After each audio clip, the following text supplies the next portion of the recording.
ঈমান মানে স্বীকৃতি দেওয়া। কিসের স্বীকৃতি? বিশ্বাসের স্বীকৃতি। কিসের? মাশাআল্লাহ, বিশ্বাসের স্বীকৃতি।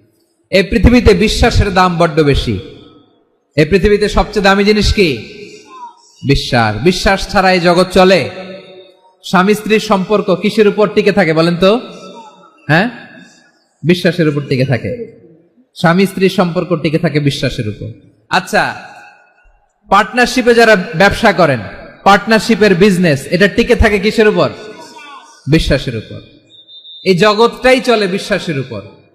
বিশ্বাসীরা এই পৃথিবীতে না থাকলে আল্লাহ এই পৃথিবীও টিকায় রাখতেন না। একজন বিশ্বাসী এই পৃথিবীর বুকে বেঁচে থাকলে আল্লাহ তাআলা এই পৃথিবী ধ্বংস করবেন না। চিল্লায় পড়েন আল্লাহু আকবার। এই পৃথিবীর সবচেয়ে দামি বস্তু বিশ্বাস, সবচেয়ে দামি। বিশ্বাস দিয়ে এই পৃথিবী চলে। এজন্য জ্ঞানীরা বলে বিশ্বাসে মিলায় বস্তু তর্কে বহুদূর, বলে না?